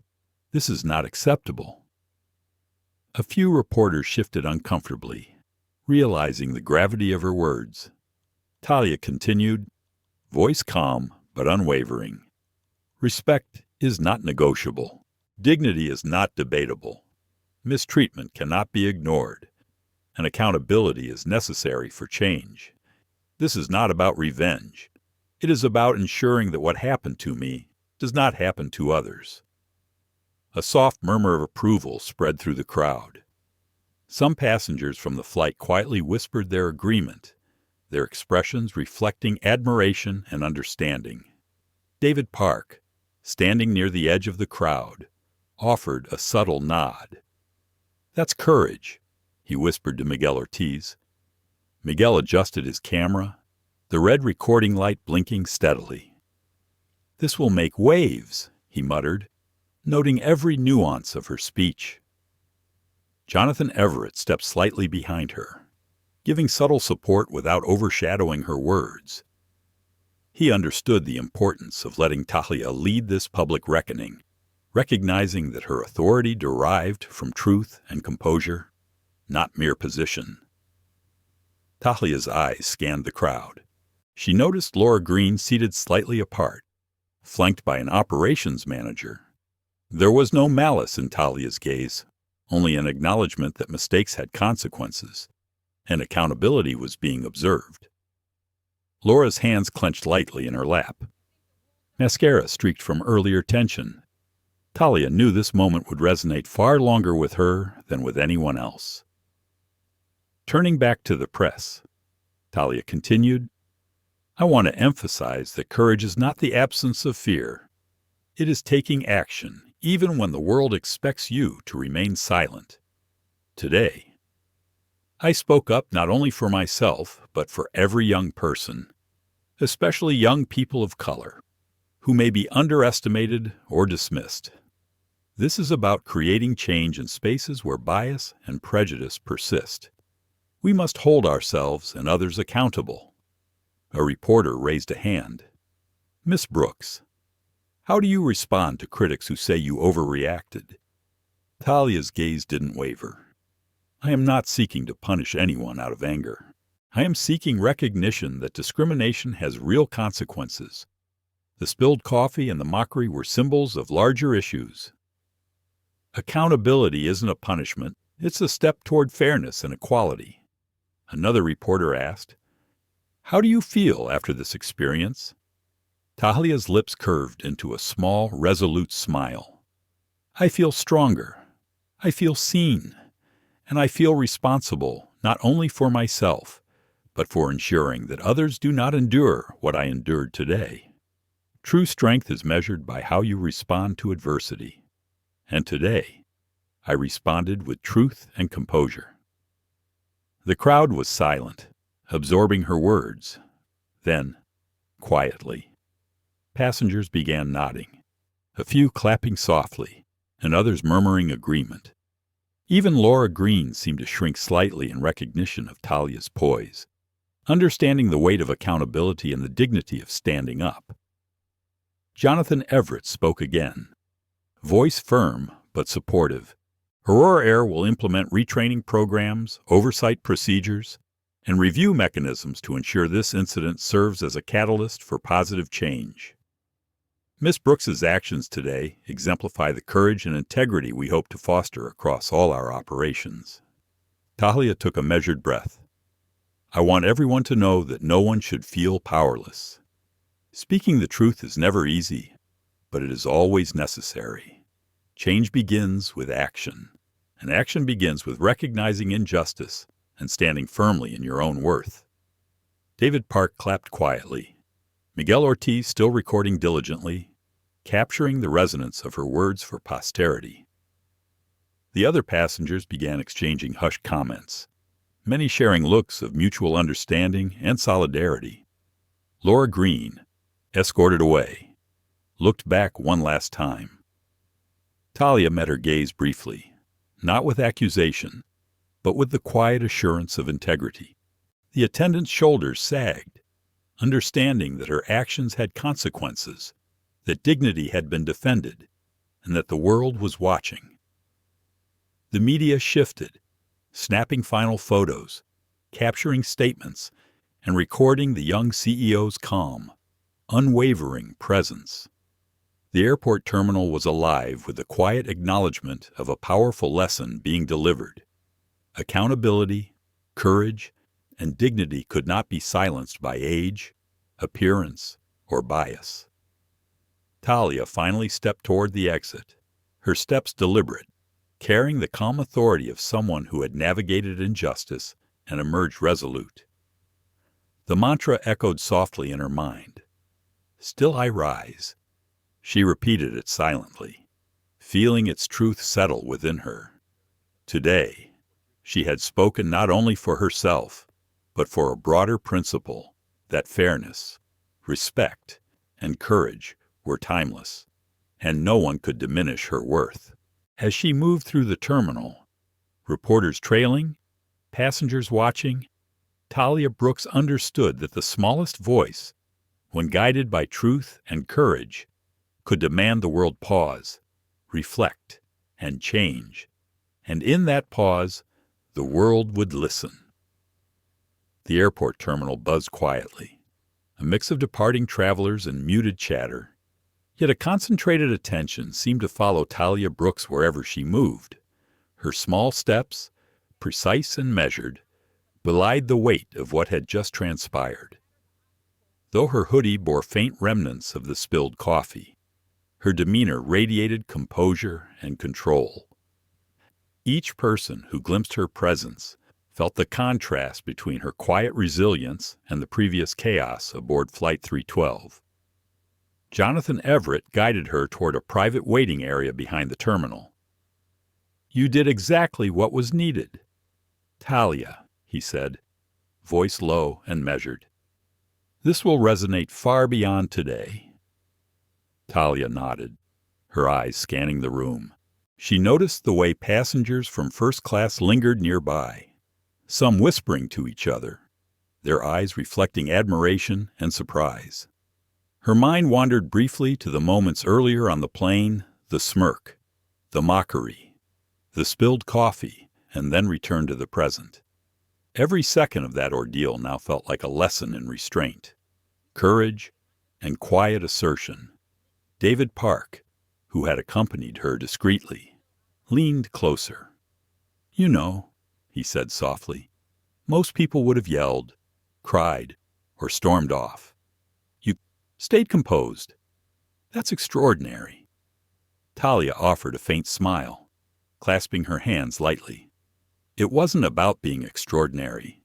It was about being heard, making sure the truth mattered. That's all, in the waiting area. Miguel Ortiz quietly set his phone aside, red light blinking steadily from earlier recordings. "You've given people a story about more than just a spilled coffee or first-class seating," he said. "It's about accountability, fairness, and dignity. They'll remember this." Tahlia's thoughts wandered again to Laura Green. She had seen the flight attendant's expression, the fleeting recognition of her own biases, the tremble in her hands. No harsh words had been necessary. The presence of truth had been enough to shift the balance. Jonathan spoke again, softer now. "Miss Brooks, I want to ensure that the procedural follow-ups reflect not only what happened today, but the larger lesson about how we treat every passenger. Your voice, your experience, it sets a precedent." Tahlia nodded. "I understand, sir. It's not just about me. It's about making sure others are seen, respected, and treated fairly. Age, skin color, success shouldn't dictate treatment." David Park leaned back slightly, a reflective frown on his face. "You know, sometimes the smallest voice, especially those who are underestimated, end up having the largest impact." Miguel Ortiz tapped his recorder lightly, noting small stature, quiet authority, immense impact. Exactly. People forget that dignity can command attention without aggression. Outside the terminal, the residual hum of activity continued. Passengers departed, some still discussing the incident. Their initial curiosity had evolved into contemplation, recognition of the moral gravity in Tahlia's actions. She had challenged assumptions quietly, yet forcefully, demonstrating the difference between youthful ambition and mature poise. Tahlia turned her gaze to the floor-to-ceiling windows overlooking the runway. The lights of the airplane shimmered against the fading twilight, reflecting a city alive with movement and potential. She thought about the many children, the many passengers who might face subtle prejudices in everyday life, and felt the weight of responsibility pressing gently upon her shoulders. Jonathan Everett remained near her side, observing her reflections. "You're remarkable, Tahlia, not just for what you do in business, but for the integrity with which you navigate the world." She looked at him steadily. "Thank you, sir. That means more than you might know. I've learned something today. Though it's not enough to work hard or be talented, people must be accountable, and courage must be deliberate. That's the lesson I hope others take away."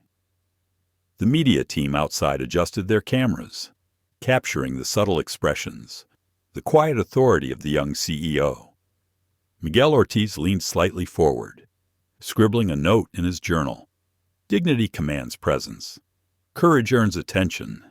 Age is irrelevant. Tahlia's eyes fell momentarily to the pendant at her chest. "Still I rise."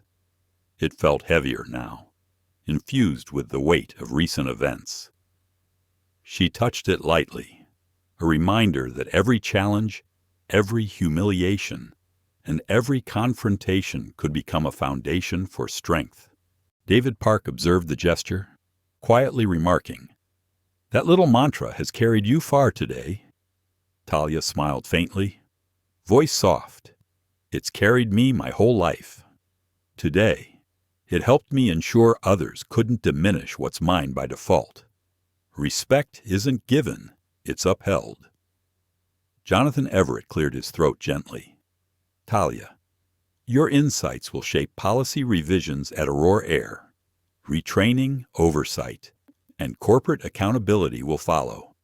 But beyond policy, your example teaches our staff, passengers, and partners that dignity cannot be overlooked." Tahlia absorbed the words, feeling both pride and responsibility. The ripple effect of one calm, deliberate stance against injustice was clearer now than ever. This was no longer merely an incident. It was a lesson, a precedent, and an affirmation of ethical leadership. Laura Green had been moved to a quiet office nearby for a debrief and HR consultation. Tahlia watched from a distance as she entered the room, shoulders slumped, steps hesitant.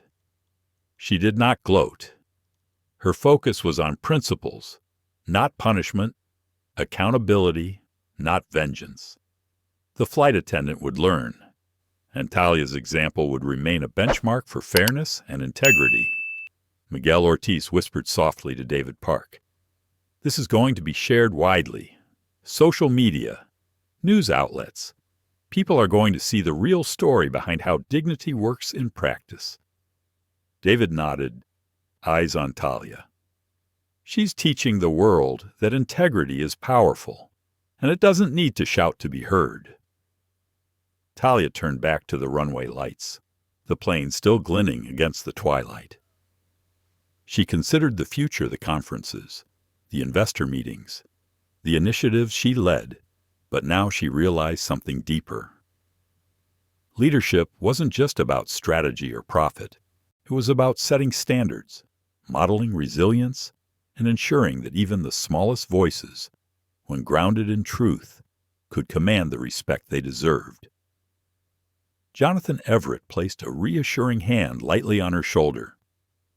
"Shall we proceed to the press conference? It's time the world hears from you directly." Tahlia nodded, straightening her back. "Yes, sir. Let's make it clear. Respect, dignity, and accountability are not negotiable." As they moved toward the media staging area, passengers and crew alike observed the unfolding scene with quiet reverence.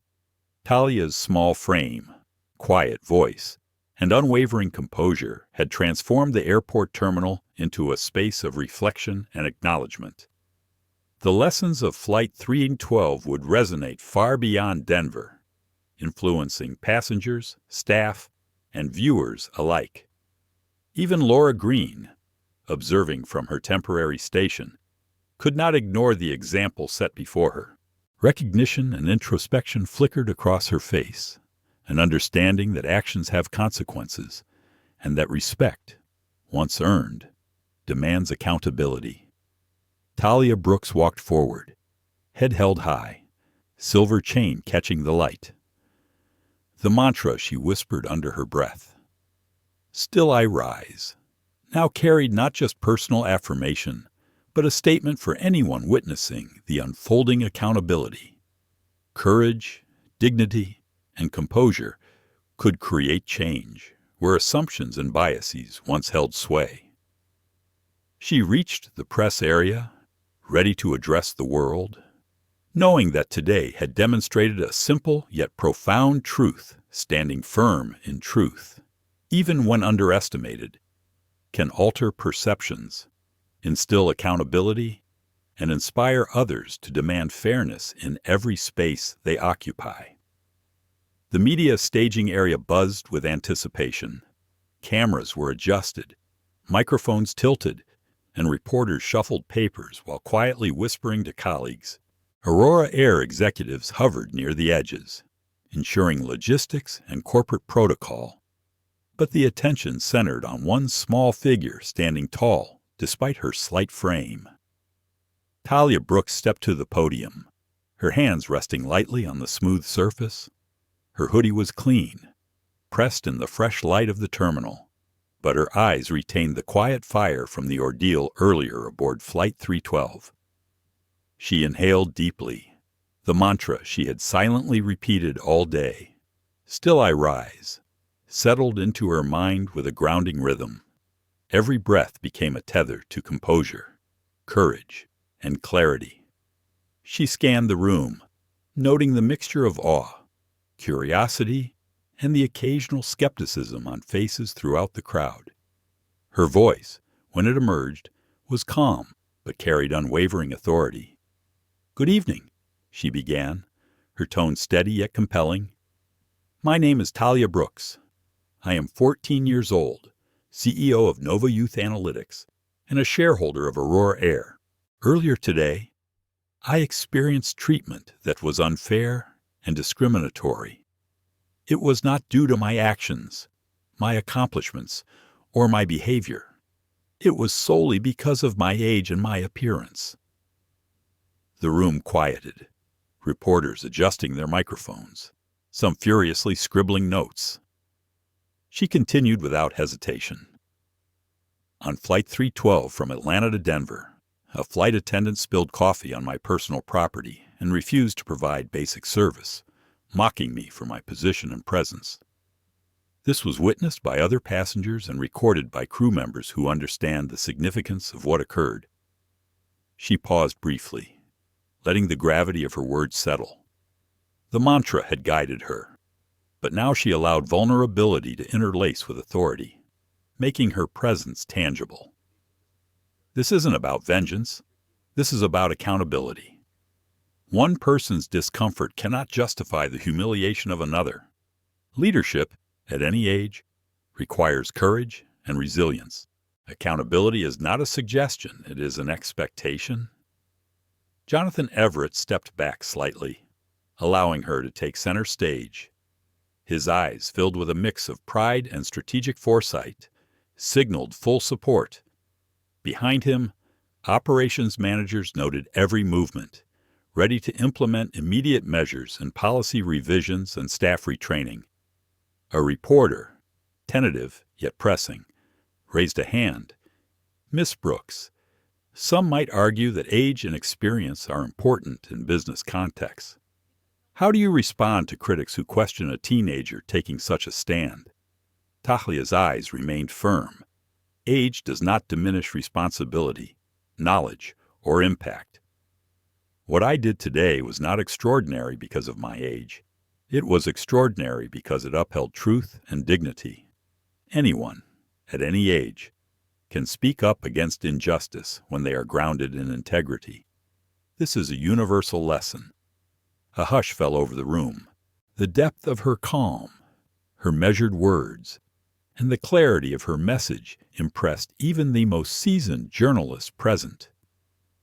Cameras snapped, capturing the combination of youthful presence and profound authority, a juxtaposition that demanded attention and respect. Another reporter, more pointed, asked, "Tahlia, how do you feel about the flight attendant, Laura Green, and her role in what happened?" Tahlia's gaze softened without losing strength. "Ms. Green is an individual who acted based on personal biases and assumptions. Today, she faces accountability, as should anyone whose actions cause harm. My goal is not to punish, but to ensure understanding, reflection, and systemic change. We learn more from confronting our mistakes than hiding them." A soft murmur of agreement passed through the audience. Passengers from Flight 312 watched quietly, some nodding, others whispering, acknowledging the courage and integrity Tahlia displayed. David Park observed from the side, his expression a mixture of admiration and reassurance. "This is how change happens," he whispered to Miguel Ortiz. Miguel, still capturing footage, nodded silently. "Exactly. Witnessing someone embody respect and truth is more powerful than any editorial or headline. It resonates beyond words." Tahlia continued, shifting slightly, her voice gaining subtle strength. Respect is not negotiable. Dignity is not debatable. If we allow assumptions, prejudice, or discomfort to dictate how we treat others, we perpetuate cycles of harm. Today, I am not only speaking for myself, but for anyone who has been dismissed, underestimated, or mistreated because of who they are. Cameras clicked rapidly, and the murmurs of reporters softened to attentive silence. Even Laura Green, seated nearby for observation, appeared to shrink slightly under the weight of Tahlia's composed authority. It was clear she understood, viscerally, the magnitude of accountability in real time. Jonathan Everett stepped forward again, adding, Aurora Air will implement immediate procedural reviews, staff training programs, and accountability protocols to ensure incidents like this do not happen again. Ms. Brooks's courage today exemplifies the standards of integrity and leadership we wish to uphold across the company. Tahlia inclined her head slightly, acknowledging the CEO's support while maintaining her individual authority. Thank you, sir. But it is not just about corporate protocol. It is about creating a culture where all voices, especially those often dismissed, are heard and respected. Leadership, ethics, and courage are intertwined, and each must reinforce the other. The press scribbled notes feverishly, some exchanging glances that betrayed astonishment at the composure and clarity of a 14-year-old addressing corporate ethics on a national stage. David Park's quiet nod conveyed respect for her ability to navigate such a delicate situation with authority. Miguel Ortiz whispered softly to David, "This isn't just a story about a spilled drink. It's about systemic change, dignity, and resilience. People will remember this." Tahlia's eyes scanned the room once more. Her gaze met Laura Green's briefly. There was no malice, only the understanding that accountability and self-reflection were essential. Laura's shoulders sagged imperceptibly as she processed the significance of Tahlia's words and poise. Tahlia concluded, voice steady yet resonant. Today demonstrated that even in the smallest, quietest moments, one can assert their worth, their dignity, and their right to respect. We all have the power to confront bias, uphold accountability, and create change. That power does not come from age, status, or title. It comes from courage, clarity, and the decision to act ethically. A subtle applause rippled across the room, led by observers and passengers who had directly witnessed the unfolding events.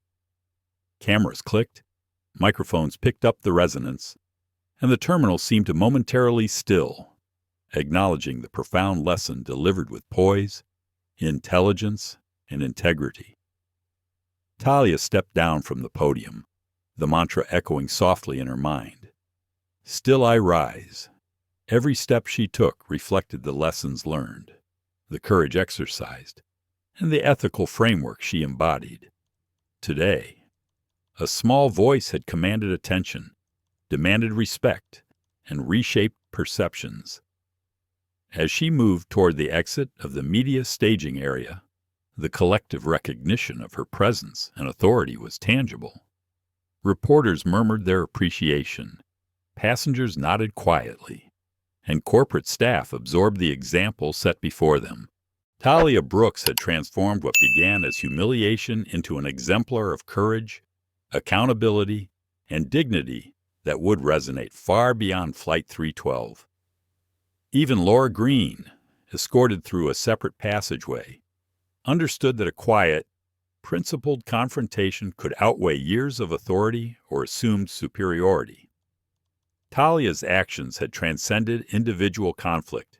They had highlighted systemic responsibility, ethical action, and the enduring power of moral clarity. The press conference had ended, but the echoes of it lingered through the halls of Denver International Airport. As the crowd dispersed, a hum of reflection replaced the earlier frenzy. Tahlia Brooks stood quietly by a panoramic window overlooking the glowing runway. Beyond the glass, planes lifted off into the night sky, streams of silver light vanishing into the dark, each carrying its own story, its own purpose. Jonathan Everett joined her, his usually commanding presence softened by quiet admiration. "You've done something extraordinary, Tahlia," he said, his voice low. "You've taken a painful experience and turned it into a lesson for millions." She smiled faintly, the exhaustion of the day etched in her expression, but tempered by resolve. "Thank you, sir. I didn't plan for this to become something so public. I just didn't want silence to win."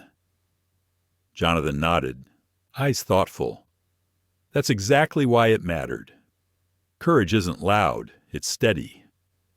What you did today will redefine how this company approaches respect, training, and integrity. You've changed something far beyond one flight.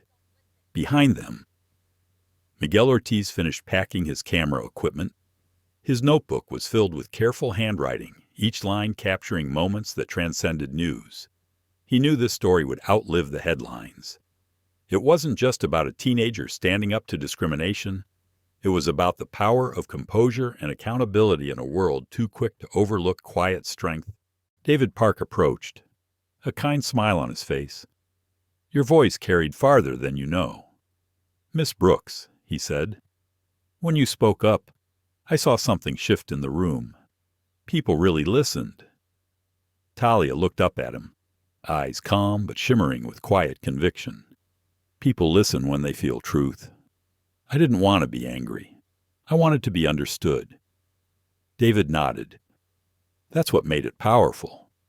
Outside the terminal, a drizzle began to fall. Raindrops streaked the windows like threads of silver, the lights reflecting off them softly. The storm that had been building all day now broke, as if the world itself needed to breathe again. Jonathan's phone buzzed with messages and notifications, media outlets requesting statements, legal departments confirming procedural drafts, social media feeds already flooding with the trending tag, "Raw or still arise." He silenced it, pocketing the device. "The noise will start now," he said gently. "But let it come. You've earned peace." Tahlia glanced outside. "Noise doesn't scare me anymore. I just hope it becomes something meaningful." Jonathan smiled. "It already has." Moments later, an assistant arrived with updated flight information. "Miss Brooks, your return flight to Seattle is ready. Private boarding gate, per Mr. Everett's arrangement." "Thank you," Tahlia said softly. She turned to Jonathan, extending her hand. "For what it's worth, thank you for listening and for believing this mattered." He shook her hand firmly. "It always matters. Tahlia, keep reminding people of that." As she walked toward the private gate, her steps were light but purposeful. Miguel followed at a distance, documenting the final moments. He didn't need more words. The story had already written itself. The image of the young CEO walking into the quiet terminal, illuminated by the blue glow of overhead lights, would be enough symbol of resilience, leadership, and moral clarity. Laura Green, sitting alone in a conference room nearby, watched the press footage replay on a small monitor. She looked weary, eyes red but lucid. The weight of what she'd done and what she'd witnessed had begun to settle. The image of Tahlia's calm expression haunted her more than any reprimand could. She reached for a notepad, hesitated, then began to write, "I will learn. I will do better. I will never make someone feel small again." For the first time that evening, her reflection in the dark glass didn't look defensive, it looked human. Meanwhile, Tahlia boarded her connecting flight. This time, the cabin crew greeted her with warmth, sincerity, and unspoken awareness. One attendant, a young man named Evan Ross, smiled genuinely as he offered her a seat near the window. "It's an honor to have you on board, Miss Brooks. We've all heard about your story." Tahlia blinked, slightly surprised, then smiled back. "Thank you. But please, just Tahlia." He nodded, impressed by her humility. "Understood. Tahlia." As the plane lifted into the air, Denver's lights faded beneath a blanket of clouds. The hum of the engines blended with the rhythm of her breathing. For the first time all day, she allowed herself to relax fully. She opened her journal, flipping past damp pages filled with calculations, ideas, and notes, until she reached a blank page. She began to write not a statement, not a speech, but a reflection.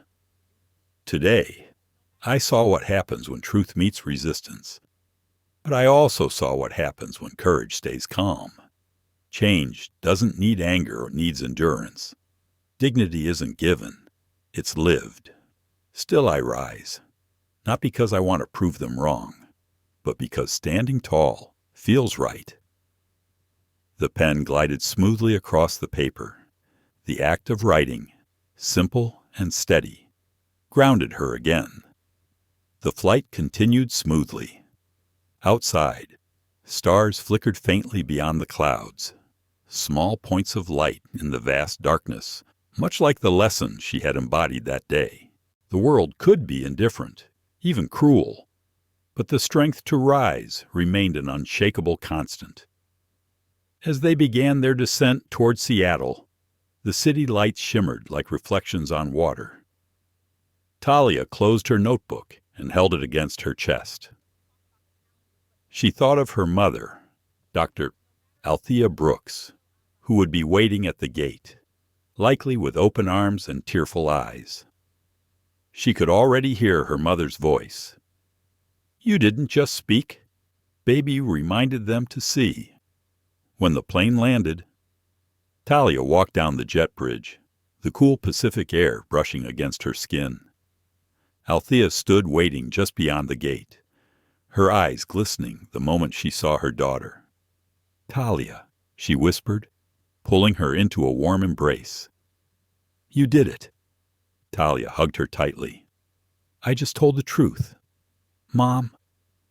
"That's more than most people ever do," Althea said, her voice trembling with pride.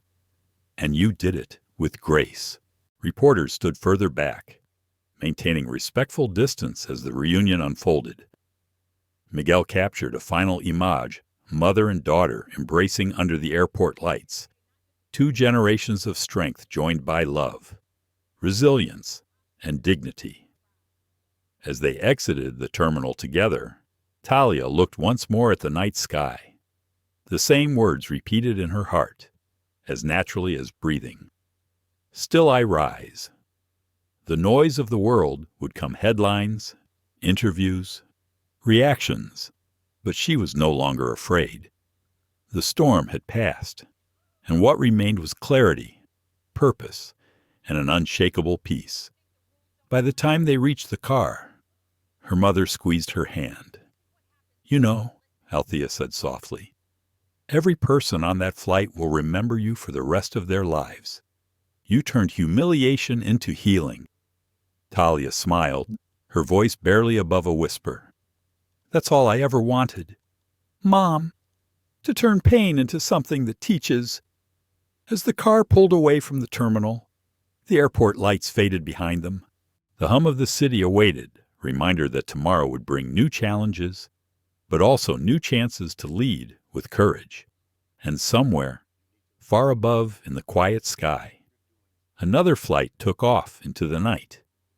A single streak of light across the darkness, rising higher and higher, just as she always had and always would. The story of Tahlia Brooks is a reminder that true power isn't found in status, wealth, or titles.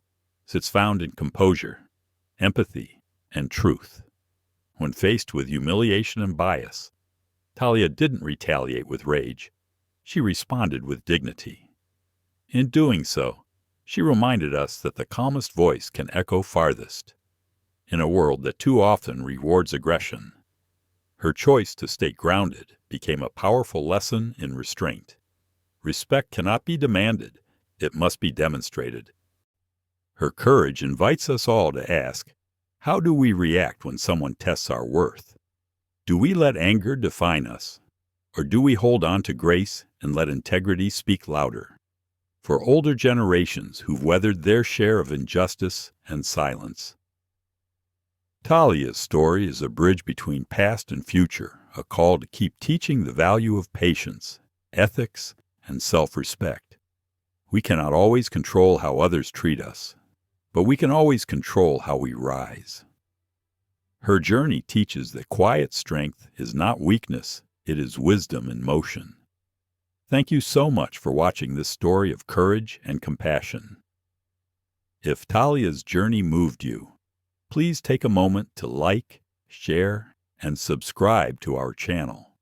Your support helps us bring more stories that inspire hope, challenge prejudice, and remind us of the power of humanity.